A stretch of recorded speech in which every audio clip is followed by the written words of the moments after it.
everyone, welcome to Frescon Academy. This is Priyanka Das, your bio teacher, and we are studying a chapter called as Human Health and Diseases. हमने last few lectures में काफी कुछ पढ़ा. हमने पढ़ा what is immunity, what are the different types of immunity, adaptive, innate immunity.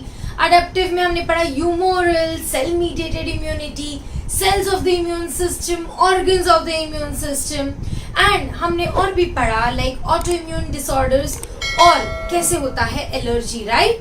अब let us study something very interesting today, okay? We all have heard about blood groups, right?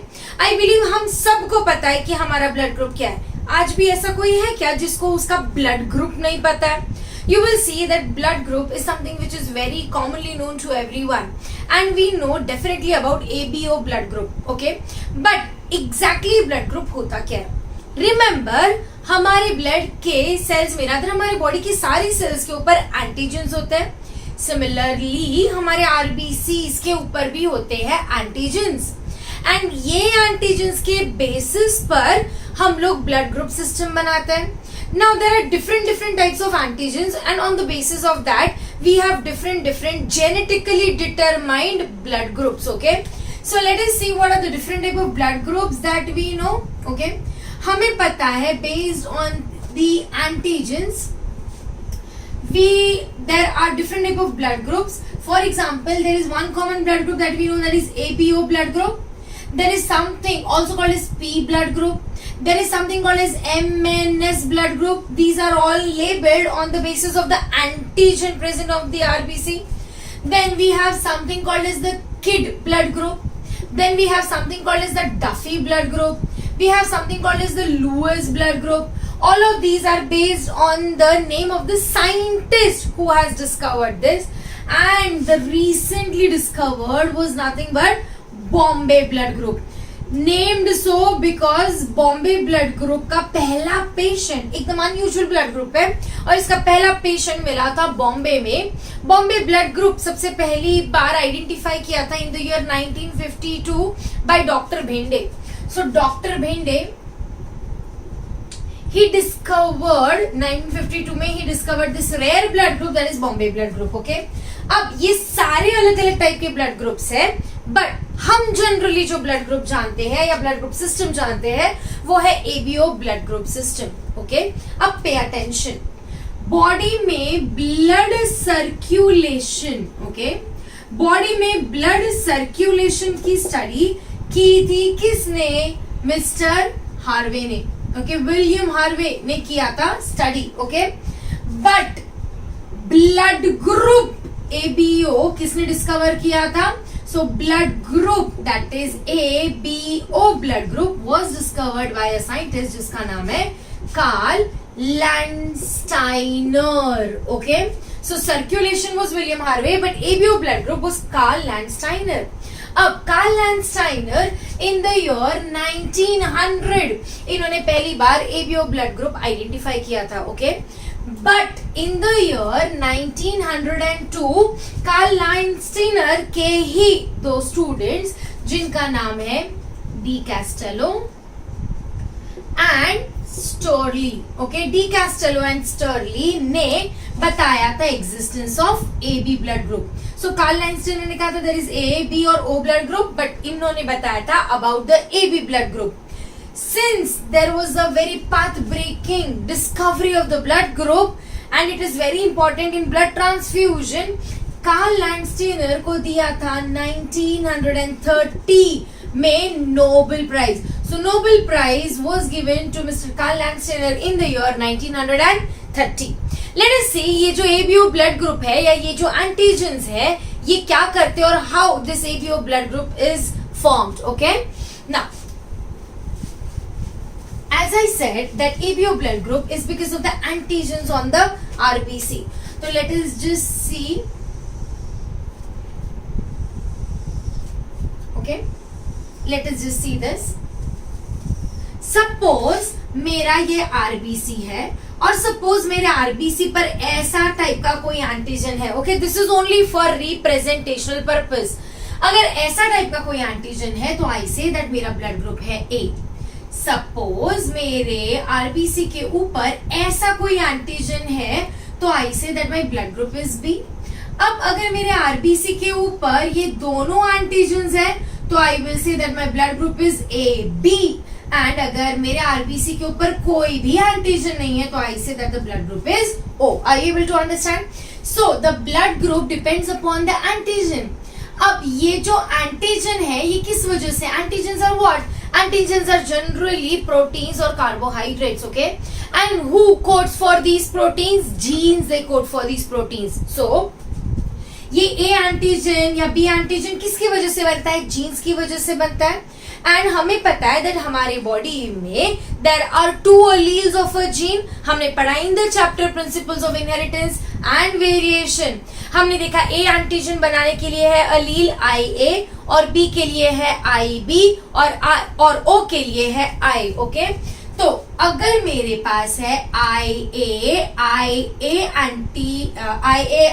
Alleles तो मेरा blood group रहेगा A, या फिर रहना चाहिए IAI। Why? Because I is recessive.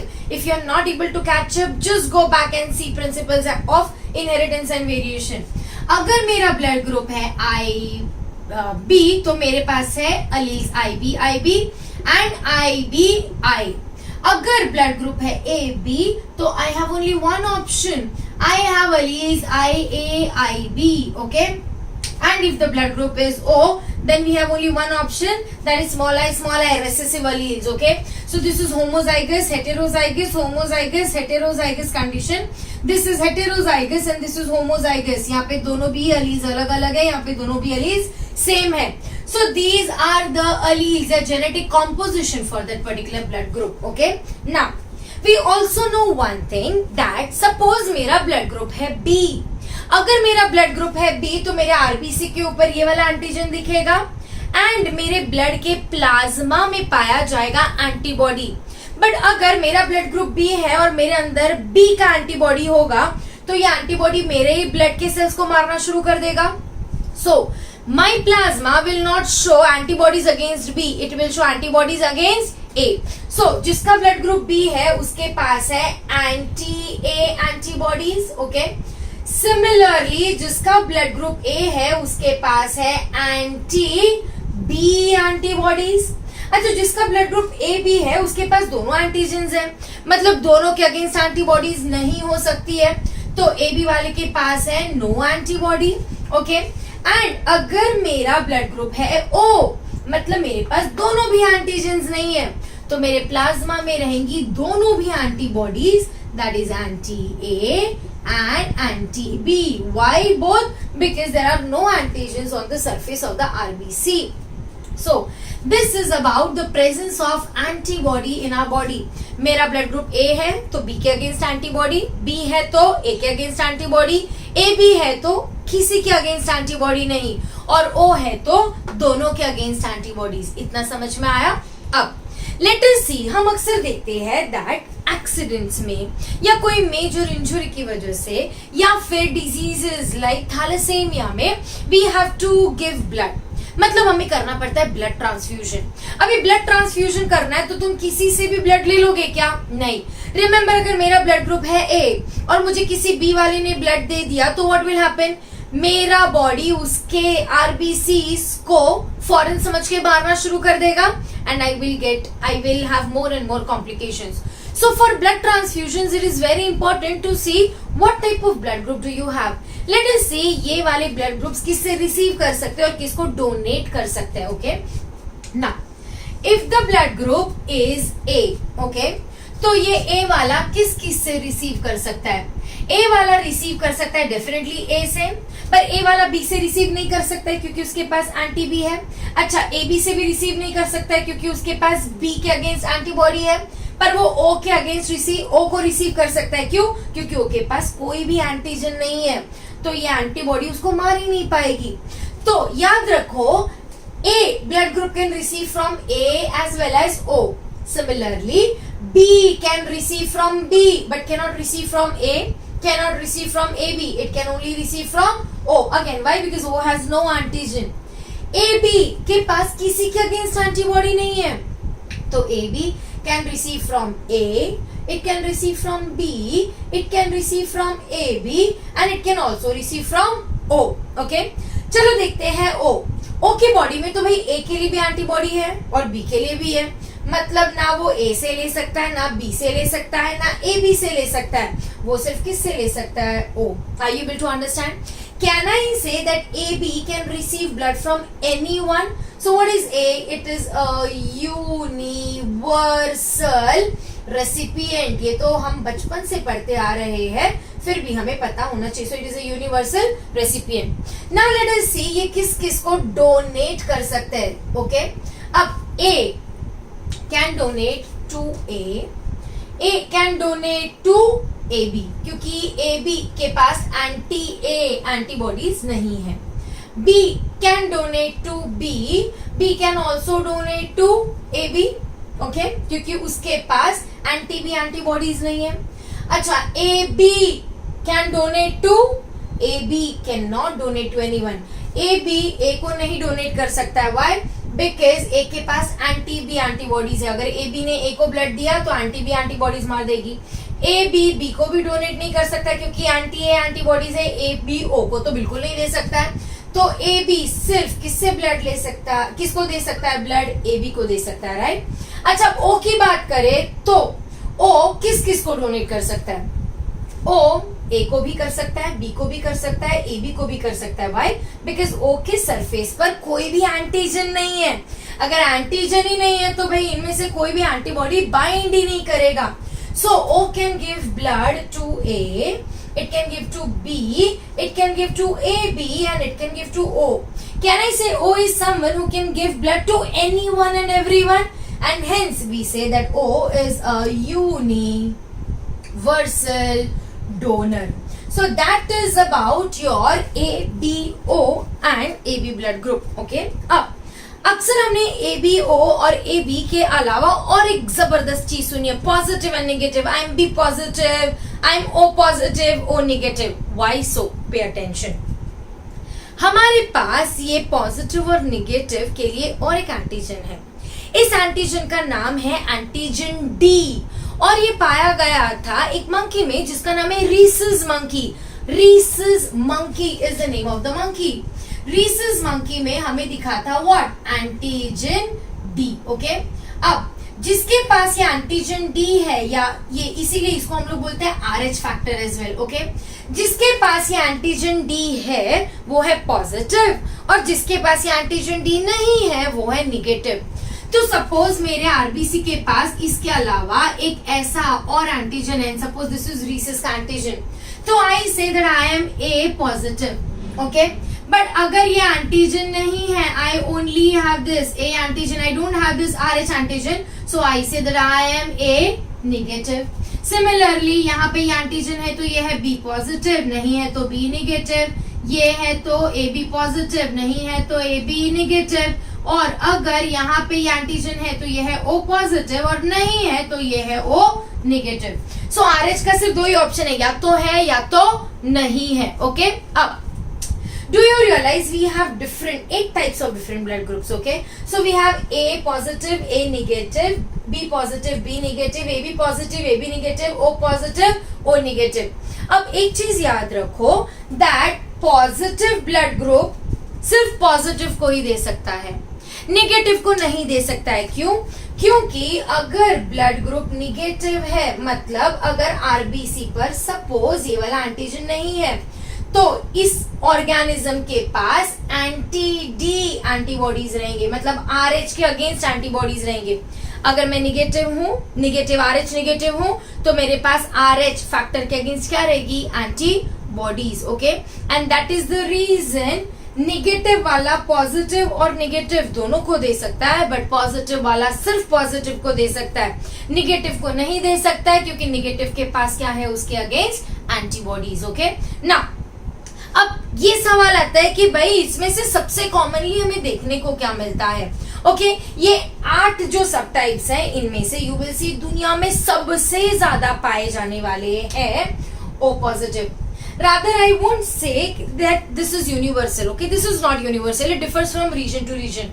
You will see US side में, Europe side में O positive काफी पाया जाता है, बट अगर यहीं पे इंडिया की या फिर तुम बात करोगे एशिया की, तो वहां पे काफी हद तक के B पॉजिटिव पाया जाता है. But universally, on an average, O positive is the most abundant blood group.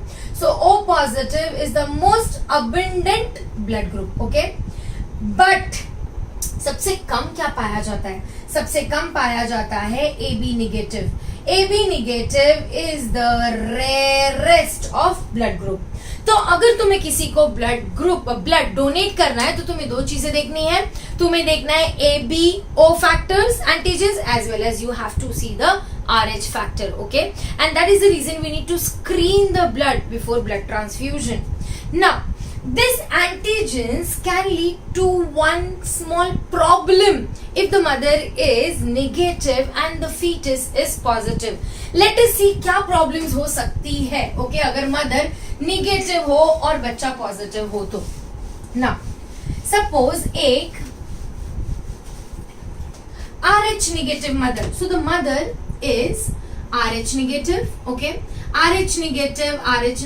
Okay, and the father is RH positive. अगर father है RH positive तो definitely बच्चा क्या रहेगा? RH positive, क्योंकि RH positive is a dominant allele. अब ये बच्चा है RH positive. अब जब मम्मी बच्चा पैदा करती है, मतलब when the first child is born, अब फर्स्ट चाइल्ड जब बना तो there is a chance that ये जो RH पॉजिटिव फैक्टर्स वाले RBCs है, ये RBC बच्चे के बॉडी से प्लासेंटा क्रॉस करके किसकी बॉडी में आ जाए? फीमेल, दैट इज मदर की बॉडी में आ जाए. So when the first child is born, there is a chance that the fetal RH factors or fetal RBCs may enter into the mother. अब mother की body को तो भाई positive क्या है पता ही नहीं था, तो मदर की बॉडी क्योंकि RH निगेटिव है, उसके पास क्या है? Anti RH antibodies. तो इमीडिएटली एंटी RH एंटीबॉडीज बनने लग गई और क्या डेवलप हो गई? मेमोरी सेल्स डेवलप हो गई. अब बच्चा तो डिलीवर हो चुका है, इसका मतलब बच्चे को कोई नुकसान नहीं है, मम्मी के बॉडी में भी मेमोरी सेल्स बन गया and the first pregnancy goes okay. But अगर सेकेंड प्रेगनेंसी होती है एंड सेकेंड प्रेगनेंसी में वापस से बच्चा अगर पॉजिटिव है, तो याद रखो जैसे जैसे बच्चे का डेवलपमेंट होगा वैसे वैसे इमीडिएटली मम्मी के बॉडी में क्या बनती जाएगी? Antibodies against RH factors. जब RH फैक्टर के अगेंस्ट एंटीबॉडीज बनेगी तो these antibodies can cross the placenta as well. These antibodies can simply move into the placenta and they will start damaging the RBCs of the fetus, thereby killing it. This is called as hemolytic disease of the infant, okay, or of the newborn, and this is particularly called as erythroblastosis fetalis. Okay, so what is the disease called as? Erythroblastosis fetalis, because it is going to kill the fetal erythrocytes, that is RBC. Okay, it is also called as the hemolytic disease of the newborn.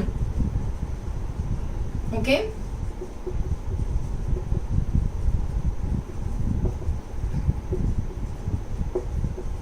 Also HDN. इतना समझ में आया? अच्छा, इसमें एक चीज याद रखो, मम्मी नेगेटिव होनी चाहिए और बच्चा पॉजिटिव. पहली प्रेगनेंसी में ज्यादा तकलीफ नहीं होगी.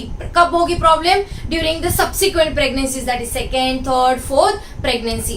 Can be prevented? यस. अगर I am RH negative and I know that my child is RH positive, so I can take anti-RH antibodies right from the beginning. Okay, अगर मैं throughout the pregnancy anti-RH antibodies लूं, तो अगर कोई RH चला भी आता है मेरी बॉडी में, तो वो anti-RH antibodies उसको ऑलरेडी ब्लॉक करेगा और मेरे इम्यून सिस्टम के सेल्स को एक्टिवेट करने नहीं देगा. And that is how we can prevent the hemolytic disease of the newborn, that is erythroblastosis fetalis. Okay, now हम सब को हमारा ब्लड ग्रुप पता है, बट हमें ये ब्लड ग्रुप कैसे पता है? हमने कहीं ना कहीं ब्लड ग्रुप का टेस्ट करवाया है. तो फटाफट एकदम शॉर्ट में देख लेते कि भैया ये ब्लड ग्रुप के टेस्ट में करते क्या है। बहुत इलाबोरेट टेस्ट तो होता नहीं है ये। ओके, क्या किया जाता है, सबसे पहले तो एक क्लीन ग्लास स्लाइड ली जाती है और ये क्लीन ग्लास स्लाइड में तुम्हारे 3 ड्रॉप्स ऑफ ब्लड लिए जाते हैं। So only 3 drops of blood लिए जाते हैं। ओके, और इन तीनों में एक लिक्विड डाला जाता है जो किट में आता है। There is a blue colour liquid, there is a yellow color liquid and there is a colorless liquid. Blue color liquid has anti-A antibodies, yellow has anti-B antibodies and colorless has anti-RH antibodies. इतना समझ में आया? Okay, अच्छा, अब हमने क्या किया, हमने सबसे पहले इसमें I just writing okay it as A B and यहाँ पे positive negative, okay, because it is for the RH factor. अब यहाँ पे तुमने ब्लड का ड्रॉप डाला है और तुमने डाला एंटी ए एंटीबॉडी। ओके, जब अगर मेरा ब्लड ग्रुप A है तो क्या होगा, ये एंटी ए एंटीबॉडी मतलब ए ब्लड ग्रुप ए एंटीजन के अगेंस्ट की एंटीबॉडीज बाइंड करने लगेगी। So if my blood group is A, this anti A antibodies will start binding and it will give a reaction called as agglutination. Agglutination की वजह से क्या हो जाएगा, तुम्हारे जितने भी एंटीजन्स है वो सब क्लस्टर्स बनाने लगेंगे एंड यहाँ पे तुम्हें दिखने लगेगा क्लस्टर। क्लस्टर मतलब तुम्हें अग्लूटिनेशन, विजिबल अग्लूटिनेशन दिखने लगेगा। अगर अग्लूटिनेशन दिखा मतलब मेरा ब्लड ग्रुप क्या है, A। सिमिलरली अगर B में तुमने डाला एंटी B तो anti B will bind, anti B antibody will bind to B antigen, क्या क्रॉस करेगा, अग्लूटिनेशन मतलब तुम्हें क्या दिखेगा, क्लस्टर। और अगर बी में क्लस्टर दिखा मतलब मेरा ब्लड ग्रुप क्या है, B. Are you able to understand?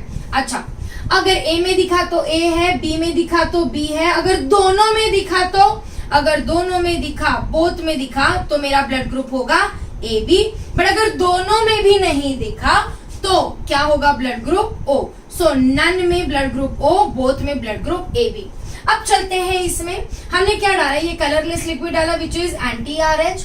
अच्छा, अगर यहाँ पे अग्लूटिनेशन मिला मतलब तुम्हारे ब्लड ग्रुप के ऊपर D वाला एंटीजन प्रेजेंट है मतलब the blood group is RH positive. So यहाँ पे अगर अग्लूटिनेशन मिला मतलब ये वाले ब्लड के ऊपर D एंटीजन प्रेजेंट है, D एंटीजन प्रेजेंट है मतलब ये है RH पॉजिटिव। अगर अग्लूटिनेशन नहीं मिला मतलब D एंटीजन नहीं है मतलब person is RH negative. So it can be A positive, A negative, B positive, B negative, AB positive, AB negative, yeah, no agglutination in anything, so that will become O negative. That is how we determine the blood group as well, and that is very easy. So we can just simply buy a kit, prick ourselves and then just take 3 drops and determine what is the blood group. That is about blood group for you. Okay, see you in the next lecture with some other interesting topic. Thank you.